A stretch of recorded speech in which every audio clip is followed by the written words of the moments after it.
Sir మనకి చీరాల్లో చూసుకుంటే ముఖ్యంగా సముద్ర తీర ప్రాంతం చాలా ఉంటుంది. టూరిజంగా ఇప్పటికే కొంత మీరు డెవలప్‌మెంట్ స్టార్ట్ చేశారు. చాలా వరకు కంప్లీట్ అయినాయని కూడా అంటున్నారు. ఏ రకంగా డెవలప్‌మెంట్ చేశారు? గతంలో ఉన్న నాయకులు ఎందుకు చేయలేకపోయారు? మరి గతంలో వాళ్ళు ఉన్నవాళ్ళు ఆ శ్రద్ధ పెట్టారా పెట్టలేదా అంటే అది వాళ్ళని అడగాలి మీరు. అక్కడున్న 19,000 మంది మత్స్యకారులు దాదాపు 22,000 పైన ఉన్నటువంటి బోట్లకి మొన్న జరిగిన ఎలక్షన్‌లో మీకు కొంచెం అండగా ఉండి మీకు సపోర్ట్ చేసిన కొంతమంది నాయకులు మట్టి, ఇసుక తవ్వకాలు చేస్తున్నారని చెప్పేసి విమర్శలున్నాయి. అసలు చీరాల్లో మట్టి ఎక్కడ ఉందని, మట్టి ఎక్కడ ఉందని అది చూపించమనండి. అడవుడు ఊరికే పిచ్చి మాటలు మాట్లాడటం తప్ప ఏమీ లేదు. వెనకటి రోజుల్లో కనపడుతున్న దెబ్బలన్నీ మాయం చేసింది ఎవరు? అక్కడ ఉన్నటువంటి మరి ఇసుకని అమ్మింది ఎవరు? లారీలతో బయటికి తోలింది ఎవరు? ఒక్క లారీని మీరు పట్టుకోమన్నాడు ఇవాళ వెళ్ళి బయట వెళ్ళి ఈ రోజు చీరాల నుంచి వెళ్ళిన ఇసుక ఎక్కడ ఉందో ఒక్క లారీని తీసుకెళ్ళమన్నాడు. గతంలో చేసినటువంటి వాళ్ళే. ఇంకొక మాట కూడా మీకు చెప్తాను, ఇది చేసింది ఊరికి పెద్ద అంటారు పెద్దలు. ఎవడో ఒకటి నోటికి ఏదొస్తే మాట్లాడడం. వృద్ధనారి ప్రతివర్త అంటే ముసలిదైనాక నేను ప్రతివర్తన అంటారు. ఇది కాదండి మాట్లాడాల్సింది. Welcome to Telugu one. మనిషి అనుకుంటే సాధించలేదు ఏది లేదని చెప్పి ఒక ఎమ్మెల్యే నిరూపించారు. సర్పంచ్ స్థాయి నుంచి ఎమ్మెల్యే స్థాయి వరకు అంచెలంచెలుగా ఎదిగి ఆయన అనుకున్నది సాధించారు. అయితే దీనికోసం 20 ఏళ్ల పాటు ఆయన బిజినెస్లన్నింటినీ కూడా త్యాగం చేయాల్సి వచ్చింది. విలువైన భూములు కూడా కోల్పోవాల్సి వచ్చింది. అయినా కానీ చివరికి ఆయన అనుకున్నది సాధించారు. ప్రస్తుతం ప్రజా ప్రస్థానంలో ఆయన అనుకున్న జీవితం ఎలా ఉందో తెలుసుకుందాం. మనతో పాటు ఉన్నారు చీరాల ఎమ్మెల్యే మాలకొండ గారు. నమస్తే సార్. సార్, మీరు అనుకున్నది సాధించారు, ఎమ్మెల్యే అయ్యారు. ప్రజా జీవితం మీకు ఎలా ఉంది? మీరు కోరుకున్నది మీకు వచ్చింది. ప్రజలు మిమ్మల్ని ఏ రకంగా స్వాగతిస్తున్నారు? మీరు అనుకున్నట్టు ఉందా లేకపోతే డిఫరెంట్గా ఉందా? అంతా బాగానే ఉంది. మనం ఎందుకు ఇన్ని సంవత్సరాలు నిరీక్షించాము, ఇన్ని ఆస్తులు పోగొట్టుకున్నాము, ఇన్ని త్యాగాలు చేశాము, ఈ త్యాగాలన్నిటి ఫలితం ఈరోజు ప్రజలకి మనం దగ్గరగా ఉండి వాళ్ళకి చేసే సేవలో ఇప్పుడు వరకు జరిగిన నష్టాలన్నీ కూడా మనం మర్చిపోవాల్సిన పరిస్థితి ఉంది. ఎందుకనంటే ప్రజాసేవ అందరికీ అవకాశాలు దొరకవు. కావాలని చేయాలనుకుంటే కూడా అందరూ చేయలేరు. అది సాధ్యపడే పని కాదు. మనకి కూడా అనేక నష్టాలు కష్టాలు అన్నీ అయిపోయిన తర్వాతనే మనకి ఈరోజు ఈ పదవి వచ్చింది. ఈ పదవి వచ్చింది అంటే ఖచ్చితంగా దీన్ని నేను ప్రతి నిమిషం కూడా వృధా చేయకూడదు. నేను ఆ ప్రాంత ప్రజలకి ఏం చేయాలి అనేది నిరంతరం ఆలోచిస్తూనే నేను పనిచేసుకుంటూ ప్రతి నిమిషం కూడా నాకు ఎక్కడ అవకాశం దొరికితే ఆ ఊర్లో ఏం చేస్తే అక్కడ ప్రజల యొక్క జీవన ప్రమాణాలు పెరుగుతాయి, వాళ్ళు సంతోషంగా ఉంటారో అదే నేను నిరంతరం ప్రయత్నం చేస్తూ ఉన్నాను. దీనికి తోడుగా ఏదైతే నేను నమ్మకం పెట్టుకొని మా సీఎం చంద్రబాబు నాయుడు గారు ఆయనతో పాటు కలిసి దాదాపు నేను 96 నుంచి చాలా సంవత్సరాల పాటు అనేక సందర్భాల్లో నాకు అవకాశం వచ్చినప్పుడల్లా వారికి దగ్గర అవుతూ, వారు మా జిల్లాకు వచ్చినప్పుడల్లా లేదా వేరే జిల్లాలకు వెళ్ళినా కూడా నేను దగ్గరుండి వారికి ఏం చేయాలో అది చేసుకుంటూ వెళ్ళాను. అలాగే మరి నాకు చాలామంది సీనియర్స్తోనూ ఉన్న అనుబంధమే రాజకీయాల వైపు నన్ను నా అడుగులన్నీ కూడా ఎన్ని కష్టాలు వచ్చినా, ఎన్ని నష్టాలు వచ్చినా, ఎన్ని బాధలు వచ్చినా, ఎన్ని ఆస్తులు పోగొట్టుకున్నా నేను ఏమైనా సరే ఖచ్చితంగా నేను దీంట్లో వెళ్ళాలి, ప్రజలకు మేలు చేయాలి, ముందుకెళ్ళాలనేటువంటి సదుద్దేశంతోనే వెళ్ళాను కనుక ఆ పోయిన నష్టాలన్నీ కూడా నాకేం పెద్ద పెయిన్ అనిపించలేదు. లేకపోతే ఈరోజు నేను హైదరాబాద్లో నంబర్ 1 రియల్ ఎస్టేటర్గా ఉండేవాడిని. మరి ఇవన్నీ కూడా నా టయాన్ని మొత్తాన్ని కూడా నేను రాజకీయాల కోసం వెచ్చించడం వల్ల మరి ఒక పక్క నుంచి వ్యాపారం అయితే నష్టపోయింది. ఇప్పటికీ కూడా 34 సంవత్సరాల క్రితం నేను ఆర్కే టౌన్షిప్ కంపెనీని ఏర్పాటు చేస్తే నిరంతరము ఏ ఒక్క బ్రాంచీ కూడా తీయకుండా ఉన్న 5 బ్రాంచీలను కంటిన్యూ చేస్తూ ఎడ్యుకేషన్ వ్యవస్థను కూడా కంటిన్యూ చేస్తూ పాలిటిక్స్లో ఎక్కడ ఏ రోజు కూడా వదిలిపెట్టకుండా కంటిన్యూగా నియోజకవర్గంలో తిరుగుతూనే ఉన్నాం. సార్ నెక్స్ట్ రాజకీయ ఇప్పుడు ఎలక్షన్స్లో ఏమేమి హామీలు ప్రజలకు ఇచ్చారు, ఎంతవరకు నెరవేర్చారని మీరు భావిస్తున్నారు? మేము ఇచ్చిన హామీలు గౌరవ ముఖ్యమంత్రి ఎన్డీఏ ప్రభుత్వం ఏదైతే మనకి హామీలు ఇచ్చారో అవి మేము ఏదైతే సూపర్ సిక్స్ కానీ లేకపోతే వాటిల్లో ప్రధానంగా పెన్షన్స్ ఎన్టీఆర్ భరోసా విషయంలో కానీ ఇవన్నీ కూడా చూసా తప్పకుండా ఒక పక్క నుంచి మేము ప్రజలకి ప్రజాక్షేత్రంలో ఏమైతే చెప్పామో అవి నెరవేరుస్తూనే ప్రజలకి మేము చెప్పినటువంటి 2-3 విషయాలు కూడా ఈరోజు మేము ముందుకెళ్ళాము. అలాంటిది ఒకటి నేతన్న సేవలో మేము ప్రజలకి ఎలక్షన్ మేనిఫెస్టోలు ఎక్కడా లేదు, అయినా కూడా ఇవాళ పెద్ద ఎత్తున ఈ రాష్ట్రంలో దాదాపు 179 కోట్ల పైచిలకు ఆ వర్గాలకి సంపద వచ్చేటట్టుగా వాళ్ళందరూ వాళ్ళ కాళ్ళ మీద నిలబడే విధంగా వాళ్ళందరూ కూడా హెల్ప్ చేశాం. అట్లాగే ఆటో వాళ్ళ సేవ, ఆటో వారి సేవలో కూడా అది కూడా మేము హామీ ఇచ్చింది కాదు. ఇవన్నీ కూడా మేము ఈ ప్రభుత్వం హామీ ఇవ్వకపోయినా అవన్నీ కూడా చేసుకుంటూ వస్తున్నాను. రెండోది నేను ఎలక్షన్కి వెళ్ళినప్పుడు అక్కడ పరిస్థితులు నాకు తెలియదు. అక్కడ ఒక ఆటో నగర్ ఉంది తెలుసు, కానీ దాన్ని నేను క్లియర్ చేస్తానని నేనేం చెప్పలేదు. అయినా నేను వెళ్ళిన వెంటనే ఆ ఆటో నగర్ విషయంలో కూడా జ్యుడిషియల్ అంటే కొన్ని లీగల్ మ్యాటర్స్ ఉన్నాయి, వాటన్నిటిని కూడా సరిచేయించుకొని ఈరోజు పెద్ద ఎత్తున దాన్ని కూడా డెవలప్మెంట్ చేశాం. అలాగే మాకున్నటువంటి ఒక హ్యాండ్లూమ్ పార్క్, ఇది కూడా దాదాపు 25 ఏళ్ల క్రితం అప్పుడున్న ఎమ్మెల్యేలు దాన్ని పెద్ద ఎత్తున దాదాపు 50 ఎకరాల పైచిలుకు ల్యాండ్ ఇస్తే దానికి చివరికి 27 ఎకరాలు ఖర్చు పెట్టంగా 23 ఎకరాలు మిగిలింది. ఆ 23 ఎకరాల్లో గౌరవ ముఖ్యమంత్రి గారి యొక్క ఆశీస్సులతో మేము ఎంఎస్ఎంఈ పార్క్ కింద దాన్ని హ్యాండ్లూమ్ పార్క్ కింద తీసుకున్నాం. రేపో మాపో ప్రజలకి ఎవరైతే మా చీరాల్లో ఉన్నటువంటి వ్యాపారస్తులు ఈ మగ్గాలు నేసేవాళ్ళు వాళ్ళకి ఇవ్వడానికి నేను సిద్ధంగా ఉన్నాను. చీరాల అనేటువంటి ప్లేస్ని ఈ రాష్ట్రంలో ఉన్నటువంటి అనేక పట్టణాల్లో అనేక ప్రాంతాల్లో ఉన్న పారిశ్రామికవేత్తల్లాగా చీరాలను కూడా గుర్తించాలి. చీరాల్లో కూడా అన్ని రకాల శారీస్ కానీ అన్ని రకాల శారీస్ తయారవ్వాలి, మన ఊరు కూడా ఒక మోడల్గా నిలబడాలనేటువంటి ఒక సంకల్పంతో నా ప్రయాణం స్టార్ట్ అయింది. ఖచ్చితంగా ఈ ప్రయాణంలో నేను విజయం సాధిస్తానని చెప్పేసి ఆలోచనతో నేను ఉన్నాను.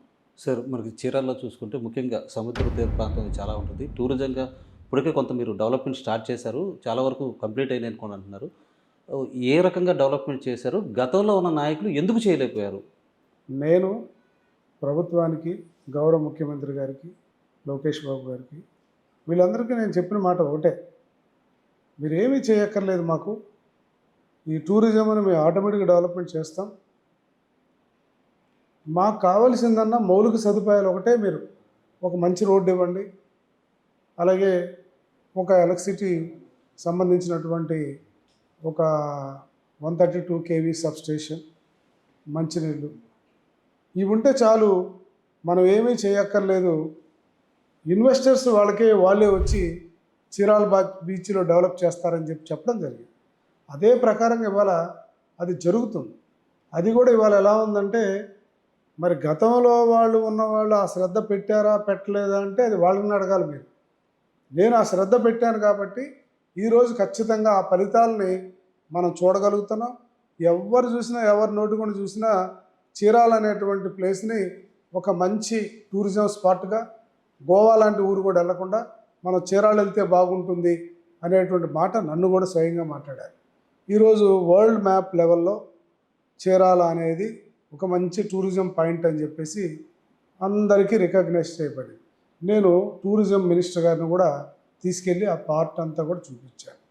అలాగే మా దగ్గర ఉన్న ఇన్ఛార్జి మంత్రులు అందరినీ కూడా ఆ ఏరియాకి తీసుకెళ్ళిపోయి ఆ ఏరియాలో ఉన్నటువంటి అవకాశాలు, చీరాల బీచ్ అంటే దాదాపు 10 కిలోమీటర్లు ఎక్కడ కూడా ఇబ్బంది లేకుండా బ్రహ్మాండమైన సమాంతరమైన బీచ్. ఈ బీచ్ చూసినప్పుడు ఎవరికైనా మనసులో ఆహ్లాదకరమైనటువంటి వాతావరణం లాగా ఫీల్ అవ్వడానికి ఆస్కారం ఉంది. ఇంకోటి కూడా ఏం చెప్తున్నా ఇంకా ఈ బీచ్ ఇంకా బాగుండాలంటే మేము అడిగినటువంటి వాటర్ ఏవో ఒక ఫిషింగ్ హార్బర్ ఇవ్వాలి. ఎప్పుడైతే ఫిషింగ్ హార్బర్ ఇస్తారో అక్కడక్కడ 2-3 దగ్గరల బోట్లు ఉండవు, కంప్లీట్గా బోట్లన్నీ కూడా హార్బర్లోకి వెళ్ళిపోతాయి. ఇక మొత్తం పోతే అక్కడ ఏమీ ఉండదు. ఏదున్నా టూరిస్టులకి ఇబ్బంది లేకుండా అక్కడ టూరిస్టులకు కావాల్సిన హోటల్స్, వాళ్ళకి కావాల్సినటువంటి సదుపాయాలు ఇవన్నీ కూడా వస్తున్నాయి. నేను దాదాపు 2 కోట్ల రూపాయలు పెట్టి అక్కడ టాయిలెట్స్ అండ్ షవర్స్ ఇట్లాగా ఇవన్నీ కూడా చేస్తున్నాను. పార్కింగ్ ప్లేసులు కూడా నేను ఇవ్వాలి. ఇవన్నీ కూడా గౌరవ ముఖ్యమంత్రి గారికి నేను చెప్పిన మాట ప్రకారంగా వారిని నేను మొన్న వచ్చినప్పుడు కూడా రిక్వెస్ట్ చేశాను. చీరాలు వచ్చినప్పుడు వారు అనుకున్నట్టుగా డబుల్ రోడ్ ఇచ్చేసి దానికి కావాల్సినటువంటి సదుపాయాలు ఇస్తే మనం చీరాల బీచ్లో ఏమీ చేయక్కర్లా, దానంతా అదే పోతుంది. ఇంకోటి ఏంటంటే ప్రభుత్వాన్ని కూడా ఇంకో రిక్వెస్ట్ చేస్తున్నాం. అక్కడ ప్రభుత్వానికి సంబంధించిన ఒక ల్యాండ్ ఉంది, దాన్ని మంచి పార్క్ తయారు చేయమని చెప్పి కూడా మాట్లాడుతున్నాం. ఎందుకనంటే అక్కడ ఉన్నటువంటి ఇప్పుడు ఈ చెత్తా చెదారం అక్కడే ఉండదు. టూరిజం ప్లేస్లో చెత్త ఉండడం ఏంటి అంటే అక్కడ డంపింగ్ యార్డ్ ఉండకూడదు. కాబట్టి ఇవన్నీ కూడా తీసుకెళ్ళిపోయి మంచి ప్రభుత్వానికి ఆదాయం వస్తూ ప్రజలు ఆనందంగా అక్కడ చూసే విధంగా కానీ ప్లాన్ చేసుకోగలిగితే బ్రహ్మాండంగా టూరిజం పాయింట్లో ఎక్కడ కూడా చీరాల బాపట్ల 2 కలిసి జతగా ముందుకెళ్తూ ఉంటాయి. మన రాష్ట్రంలో లేదా మన దేశంలో ఉన్న టూరిజం ప్లేసుల్లో చీరాల బాపట్ల కూడా ముందంజలో ఉండటానికి ఆస్కారం ఉంటుంది. ఇందులో ప్రభుత్వం కేవలం మౌలిక సదుపాయాలు మాత్రం చేస్తే చాలు. నేను అదే దిశలో వెళ్తున్నాను, ప్రయాణం చేస్తున్నాను. కాబట్టి ఇప్పుడు మీరు చూసిన డెవలప్మెంట్ కాదు, ఇంకా మీరు 2-3 సంవత్సరాల తర్వాత చీరాల బీచ్ని చూస్తే కనీసం 5 ఏళ్ల క్రితం ఎవరన్నా వచ్చి చూసిన వాళ్ళు కానీ ఆ ప్రాంతాన్ని చూసినటువంటి వాళ్ళు ఎవరన్నా ఉంటే ఏమిటి ఆ తేడా అనేది వాళ్ళకి ఖచ్చితంగా అర్థమవుతుంది. ముఖ్యంగా చూసుకుంటే మీ ప్రాంతంలో మత్స్యకారులు కొంచెం ఎక్కువ మంది ఉంటారు. వాళ్ళు ప్రస్తుతం ప్రభుత్వం కల్పిస్తున్న మౌలిక సదుపాయాలతో ఇంకొంచెం బెటర్గా ఇంకా కల్పిస్తే బాగుంటుందని అభిప్రాయాలు వ్యక్తం అవుతున్నాయి. వాళ్ళ సంక్షేమానికి మీరు ఏమైనా ఆలోచించారా? ఆ దిశగా ఏమన్నా ప్రణాళికలు ఏమైనా జరిగినాయా? మీరు గమనించారు, కేవలం 4,000 రూపాయలు మత్స్యకార భరోసా దగ్గర నుంచి 10,000 రూపాయలు, ఈరోజు 20,000 రూపాయలు మత్స్యకార భరోసా ఇస్తాం. అట్లాగే ఇంతకుముందు ఎవరైనా ఒకవేళ బై మిస్టేక్ పొరపాటున ఎక్కడ సముద్రంలో చనిపోతే అసలు పట్టించుకున్నవాడు లేడు. ఇప్పుడు అలా లేదు. కొద్ది నెలలు, కేవలం 6-7 నెలలు చాలు. ఇంతకుముందు సంవత్సరాల తరబడి వెయిట్ చేయాల్సి వచ్చేది. ఈరోజు ఇమీడియట్గా వాళ్ళకి ప్రభుత్వం చేయాల్సిన సహాయం చేస్తుంది. ఇవాళ వలలు కానీ బోట్లు కానీ వాళ్ళకి ఇచ్చే సబ్సిడీస్ కానీ ఇవన్నీ కూడా జరిగినటువంటి 5 సంవత్సరాల్లో వాళ్ళు ఏం చేశారు, మనం ఏం చేస్తున్నాం అన్నది అక్కడ ప్రజలను అడిగితే మీకు అర్థమవుతుంది. పెద్ద ఎత్తున ప్రజలు వాళ్ళ యొక్క జీవన ప్రమాణాలు పెంచడానికే నేను పదే అసెంబ్లీ సాక్షిగా కూడా మరి ఆ కన్సర్న్ మినిస్టర్స్ని వాళ్ళందరినీ కూడా సీఎం గారిని కూడా వేడుకుంటుంది ఒకటే, వాళ్ళకు ఒక మంచి ఫిషింగ్ హార్బర్ ఇచ్చి ఒక శీతలీకరణ గిడ్డంగిని కానిస్తే వాళ్ళు కూడా ఈ దళారులు దీంతో ఇబ్బంది పడరు. చక్కగా వాళ్ళు మంచి వేట చేసుకొని ఏదైనా తుఫాన్లు కానీ ఏదైనా కలామిటీస్ వస్తే వాళ్ళ బోటు, ఈరోజు పాపం వాళ్ళ యొక్క పరిస్థితి చూస్తే వాళ్ళు ఏదైనా తుఫాన్ వస్తే వచ్చిన బోట్లన్నింటినీ బయటికి లాక్కురావడానికి చాలా కష్టం అవుతుంది, సముద్రం నుండి కొట్టుకుపోతాయి. అందువల్ల వాళ్ళ యొక్క ఇబ్బందులను గమనించి 2014లోనే అప్పుడు ముఖ్యమంత్రి గారు చంద్రబాబు నాయుడు గారు ఒక ఆలోచన చేశారు. దానికి రూపకల్పన చేయమని ఇవాళ ఒక మంచి ఫిషింగ్ హార్బర్ ఇస్తే అక్కడున్న 19,000 మంది మత్స్యకారులు దాదాపు 22,000 పైన ఉన్నటువంటి బోట్లకి ఎట్టి పరిస్థితుల్లో ఇబ్బందులు జరగవు, నష్టం జరగదు. వాళ్ళందరూ కూడా హ్యాపీగా సముద్రాన్ని నమ్ముకొని జీవిస్తున్నారు. అదే కాదు, నేను వాళ్ళకి చాలా విషయాలు చెప్తున్నాను అప్పుడప్పుడు. కేవలం మన వృత్తే కాదు, మన పిల్లల్ని చదివించాలి, దాని ద్వారా మీకు మార్పు జరుగుతుంది. సమాజం ఎప్పుడు కూడా ఎడ్యుకేషన్ వల్లనే మార్పు జరుగుతుందని పదే నేను వాళ్ళందరికీ కూడా చెప్తున్నాను. వాళ్ళకి అర్థమయ్యే భాషలో చెప్తాను, ఇంకా చెప్తాను. వాళ్ళ ఇబ్బందులు ఏమన్నా మరీ ఏమీ తెలియనటువంటి ఆలోచన, అసలు వాళ్ళకి ఏం తెలియదు, అలాంటి వాళ్ళు కూడా చాలామంది ఉన్నారు. వాళ్ళందరినీ ఎడ్యుకేట్ చేయాలి. రాబోయే పంచాయతీ ఎలక్షన్స్ కల్లా ఆయా ప్రాంతాల్లో మాకు దాదాపు 10 సంవత్సరాలు అప్పుడున్న నాయకులు 10 ఏళ్లుగా పంచాయతీస్ కూడా మరి కేసులు కోర్టులో వేసి అవన్నీ ఎలక్షన్ జరగకుండా 14th ఫైనాన్స్ కానీ 15th ఫైనాన్స్ కానీ ఏది రాకుండా గ్రామాలు అస్తవ్యస్తంగా ఉండేదానికి అప్పుడున్న నాయకులు ప్రయత్నం చేశారు. ఆ ప్రయత్నం కొనసాగుతుంది. ఇప్పటికైనా సరే ఆ యొక్క కోర్టు కేసులన్నీ పోయినాయి. ఇప్పుడు తిరిగి ఎలక్షన్స్ జరిగితే వాళ్ళ ప్రాంతంలో వాళ్ళ ప్రజలు వాళ్ళు కూడా వాళ్ళ గ్రామాలని డెవలప్మెంట్ చేసుకోవడానికి ఇది సరైన టైం అని చెప్పి నేను భావిస్తున్నాను.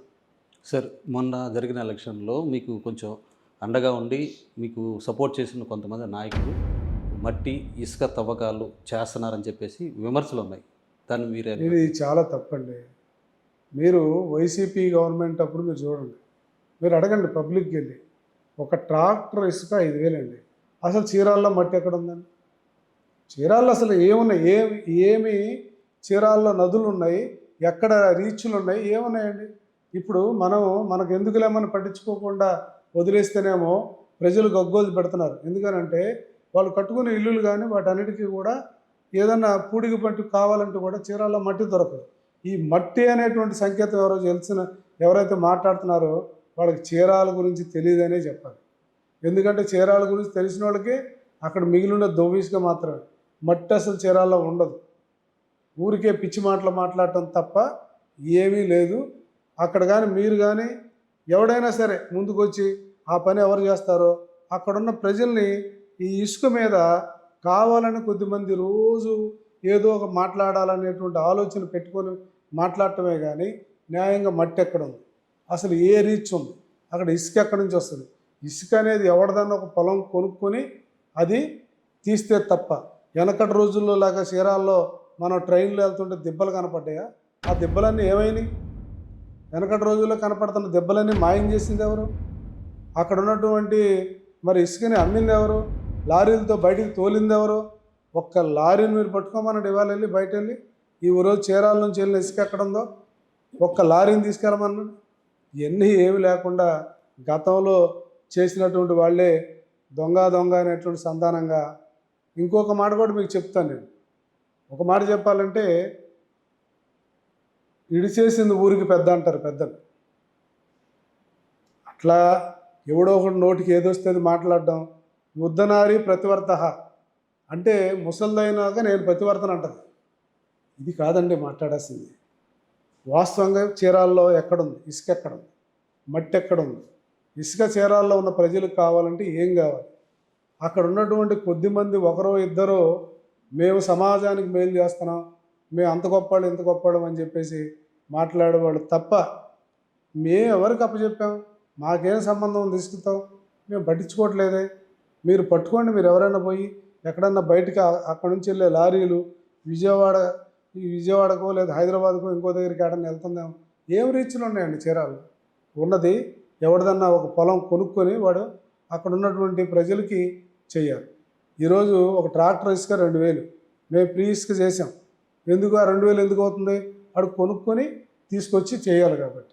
ఒకప్పుడు ఏం చేశారంటే ఇదే వైసీపీ వాళ్ళు ఒక ట్రాక్టర్ ఇసుక 5,000కి అమ్మారు. వాళ్ళు కోట్లు సంపాదించారనే ఉద్దేశంతో పచ్చకామర్లు వచ్చినోడికి ప్రపంచం అంతా పచ్చగా ఉంటుందని మేము ఇట్లా సంపాదించాం కాబట్టి అడ్డంగా ఇప్పుడున్న ఎమ్మెల్యే కూడా అడ్డంగా సంపాదిస్తున్నాడని కొద్దిమంది దుర్మార్గులతో కొద్దిమంది ఒకరిద్దరు పనికిమాలిన వాళ్ళు చేసేటువంటి ప్రయోగాన్ని మాట్లాడుతున్నారు తప్ప వాస్తవంగా ఏముంది అక్కడ? చేయమనండి. ఎక్కడ రీచ్లు ఉన్నాయో, ఎక్కడ మట్టి ఉందో ఊరికి తెలియనోడు ఎక్కడెక్కడో ఏదో టీవీలో ఎవడో ఒకటి చెప్తే ఓ పనికిమాలినోడు చెప్పిన ప్రతి మాటకి మాట్లాడడం తప్ప దీనికి ఏమైనా అర్థం ఉందా? ఎన్ని రీచ్లు ఉన్నాయి చీరాల్లో? ఎన్ని ఉన్నాయి? ఏముంది చీరాల్లో? ఏం గనులు ఉన్నాయి? ఏం గ్రానైట్ ఉంది? ఏం చేసి చీరాల్లో పైకి వస్తారు మీరు చెప్పండి. అసలు చీరాల్లో గ్రానైట్ ఉందా? గ్రావెల్ ఉందా? మట్టి ఎక్కడుందో నాకు చూపించమనండి. అడవుడు మట్టి ఎక్కడుందో చీరాల్లో చూపించమనండి. ఉన్నదేదో అక్కడ ఏదన్నా ఎవరి దగ్గరన్నా ఒక ఎకరం కొనుక్కుని ఆ ఇసుక తీసుకొచ్చి ప్రజలకు ఇస్తున్నారు. అంతేగాని గవర్నమెంట్ ల్యాండ్లు లేవు. గవర్నమెంట్ ల్యాండ్లు వెనకటి రోజుల్లోనే భుజించేశారు, అయిపోయింది. అన్ని గవర్నమెంట్ ల్యాండ్లు లాగేశారు, ఇసుక దెబ్బలన్నీ పోయినాయి. ఇవన్నీ ఎవరికి తెలియదు అనుకుంటున్నారా? ఇప్పుడు నేను చెప్పింది కూడా అదే. యుద్ధనారి ప్రతివర్త. ముసిలిదైనాక నువ్వు ప్రతివర్త అయితే ఏంటి, ఇంకోటి అయితే ఏంటి? చేసిన పనులన్నీ చేసిన తర్వాత ఎవడో చేస్తున్నాడు అంటే నువ్వు చేసావు కాబట్టి మిగతా వాళ్ళు కూడా చేస్తున్నారు. ఇది కరెక్ట్ కాదు. సార్ నెక్స్ట్ ఇంకోటి, ఇప్పుడు ఎక్కడ రాష్ట్రంలో ఎక్కడ లేని విధంగా మీరు కూటమి నాయకులందరినీ కూడా కలుపుకుపోతా ఉన్నారు. అయితే ఇక్కడ ఒక విమర్శ వినపడుతుంది. పాలెటి రామారావు గారు ఆయన్ని మీరు కొంచెం నెగ్లెక్ట్ చేస్తున్నారు, మీకు ఆయనకి మధ్యలో ఏదో విభేదాలు వచ్చిందని చెప్పి కొద్దిగా ఒక వాదన వినపడుతుంది. దాన్ని ఏ రకంగా మీరు చూస్తారు? పాలెటి రామారావు గారుకి మాకు ఏ వ్యతిరేకత లేదండి. అసలు మీకు తెలుసో తెలీదో నాకు తెలియదు. ఇప్పుడు పాలెటి రామారావు గారు కూటమి పార్టీలో ఉన్నాడా, వైసీపీ పార్టీలో తిరుగుతున్నాడా, ఇది ముందు మీరు తెలుసుకుంటే విషయం తెలుసుకోవాలి. అంటే లాస్ట్ ఎలక్షన్స్లో మీకు ఫుల్గా సపోర్ట్ చేశారు. ఫుల్గా చేశాడా లేదా అనేది చేసినోడు మాతో పాటు ఉండాలిగా, మా వెనకాల ఉండాలిగా. మేమేం చేసాం? మళ్ళీ ఆయన అగైన్ ఎక్కడైతే వైసీపీ నుంచి వచ్చాడో అదే వైసీపీలో తిరుగుతున్నాడు. ఆయన తిరుగుతుంది వైసీపీలోనే. ఆయన కూటమి ఏంటి? కూటమి పార్టీ నాయకులందరూ మాతోనే ఉన్నారు. కూటమిలో ఉన్నటువంటి బీజేపీ కానీ ఏదైతే జనసేన కానీ వాళ్ళిద్దరు కూడా మాతోనే ఉన్నారు. పాలెటి రామారావు గారికి మాకు వివాదాలు ఏమి లేవు. ఆయన వేరే పార్టీలో ఉన్నారు, మా పార్టీలో మేము ఉన్నాం. అది అవునో కాదన్నది చీరాల ప్రజలకి సోషల్ మీడియాలో చూసే వాళ్ళకి అర్థమవుతుంది. ఆయన కూటమిని మేము నెగ్లెక్ట్ చేయడం ఏంటి? ఆయన వస్తే ఎప్పుడు మేము కాదనలే. ఆయన మాతో పాటు ఉంటానంటే ఇప్పటికీ మేము కాదనం, రేపటికీ కాదనం. మాకేంటి ఇబ్బంది? మేమంతా ఒక కమ్యూనిటీ వాళ్ళని, మాకు అటువంటి ఇబ్బంది ఏమి లేదు. ఆయనతో మాకు వచ్చినటువంటి ఇబ్బంది ఏమీ లేదు. మీకు తెలియకనే కూటమి అంటున్నారు. వాళ్ళ కూటమి విషయానికి వస్తే ఒక మాట చెప్తాను. నిన్న కాక మొన్న ఒక జనసేన ఒక కార్యకర్త ఒక నాయకుడు చనిపోయాడు. చనిపోతే అతను మాకు కూడా చాలా బాగా సపోర్ట్ చేశారు. మీరు వెంటనే అక్కడికి ఇంటికి వెళ్ళగానే చూసి చెల్లించిపోయి అక్కడికి ఇంటి ఫ్లాట్ ఏదో ఒకటి కేటాయించారంట కదా? ఇంటి ఫ్లాట్ కాదు, ఫ్లాట్ కావాలంటే అక్కడ వాళ్ళకి స్థలం ఉంటే ఇల్లు ఇస్తాం, దానికే ఇబ్బంది లేదు.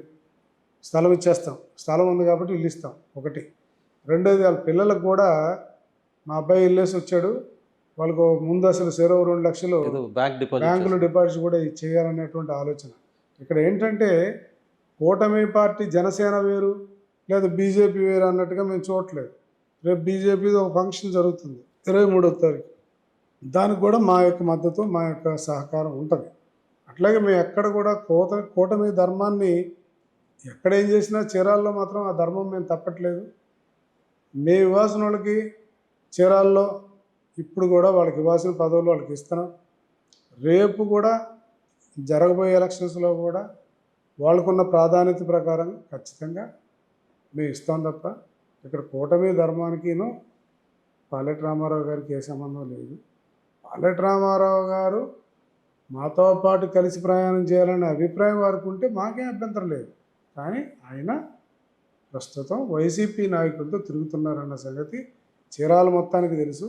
ఓకే, బహుశా మీ మీడియా వాళ్ళకి ఏం తెలియలేదేమో, నాకు తెలియదు. ఆ మంచి కృష్ణమోహన్తో మీరు కొంచెం చనువుగా ఉంటున్నారని ఇంటర్నల్గా మీ ఇద్దరు ఒకటే అని చెప్పేసి ఒక వాదన ఉంది. దాన్ని ఏ రకంగా మీరు వివరిస్తారు? ఒక విషయం అండి, కృష్ణమోహన్ గారిని నేను ఒక మాట అనలేదు, ఆయన నన్ను కూడా ఒక మాట అనలేదు. రెండోది, కృష్ణమోహన్ గారు నేను అక్కడ ఏ మీటింగ్లో కానీ ఏ ఒక్క ఫంక్షన్లో కానీ మేము కలిసిన దాఖలాలు లేవు. ఎప్పుడో ఒక్కసారి నేను ఊళ్ళోకి వచ్చిన మొట్టమొదటి రోజుల్లో ఒక పెళ్లి దగ్గర కలిసాం. అంతకు తప్ప కృష్ణమోహన్ గారిని నేను కలిసింది లేదు. కృష్ణమోహన్ గారికి నా మధ్య బాండింగ్ ఏమీ లేదు.